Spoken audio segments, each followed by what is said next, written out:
Hello friends. तो अब हम लोग देख रहे हैं डीएनए फिंगरप्रिंटिंग। डीएनए फिंगरप्रिंटिंग में सबसे पहले है कि स्मॉल पी का refer to as.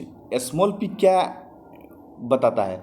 Small p क्या है जो कि सैटेलाइट डीएनए को बताता है। अगला क्वेश्चन है कि DNA is classified as micro and the mini satellite on the basis of, यानी डीएनए को बांटे हैं दो भाग में, माइक्रो एंड मिनी सैटेलाइट।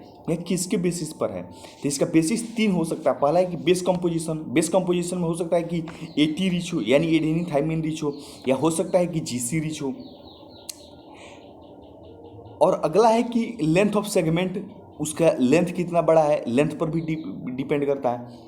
और तीसरा है कि नंबर ऑफ रिपीटेटिव यूनिट, यानी नंबर ऑफ रिपीटेटिव यूनिट कितना है उस पर भी डिपेंड करता है। ठीक है, ये तीन ही इसका बेसिस हो गया। अगला क्वेश्चन है, if more than one allele occurs with A frequency greater than 0.01 it is called, यानी अगर 0.01 से इसकी अगर फ्रीक्वेंसी ज़्यादा पाई जा रही है, इसका मतलब क्या है? इसका मतलब है कि डीएनए पॉलीमॉर्फिज्म को बता रहा है, इसको डीएनए पॉलीमॉर्फिज्म बोलते हैं। अगला क्वेश्चन है कि probability of such variation in non coding DNA sequence is more और लेस। तो मोर होता है, यानी प्रोबेबिलिटी इसकी वेरिएशन जो होता है डीएनए सीक्वेंस की ज़्यादा होती है।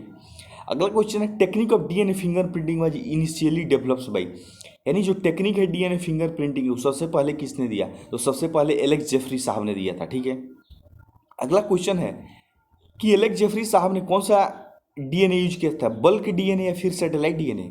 तो उन्होंने सैटेलाइट डीएनए को यूज किया था। ठीक है, अगला क्वेश्चन है कि वीएनटीआर का फुल फॉर्म क्या है? तो वीएनटीआर का full form variable number of tendon repeat.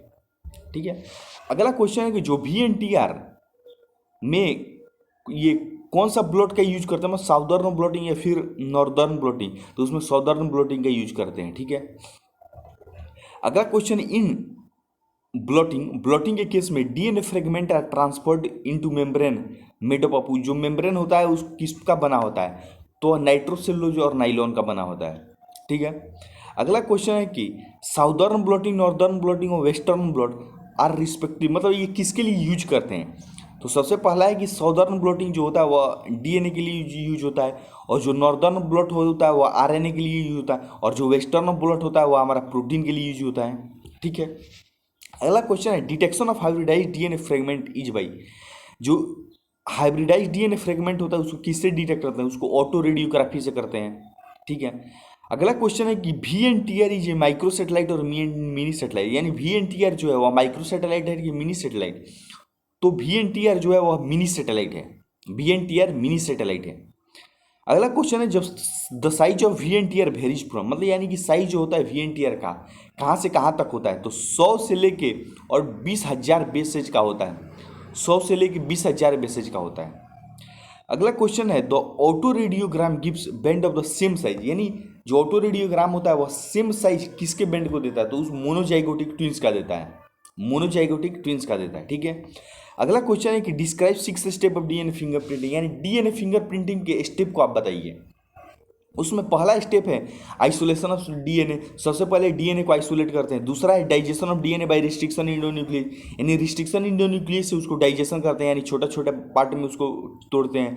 तीसरा है separation of DNA fragment by electrophoresis, जो डीएनए का फ्रेगमेंट है यानी जो डीएनए के छोटे छोटे पार्ट है उसको इलेक्ट्रोफोरेसिस से उसको सेपरेट करते हैं। चौथा है कि blotting of separated DNA fragment, यानी डीएनए फ्रेगमेंट को ब्लॉट करते हैं। पांचवा है hybridisation using labelled VNTR probe, यानी हाइब्रिडाइजेशन के लिए लेबल्ड वीएनटीआर प्रोब का यूज करते हैं, प्रोब का। छठा है कि detection of hybridise DNA fragment by autoradiography, यानी जो हाइब्रिडाइज डीएनए फ्रेगमेंट है उसको ऑटो रेडियोग्राफी से डिटेक्ट करते हैं। Thank you friends.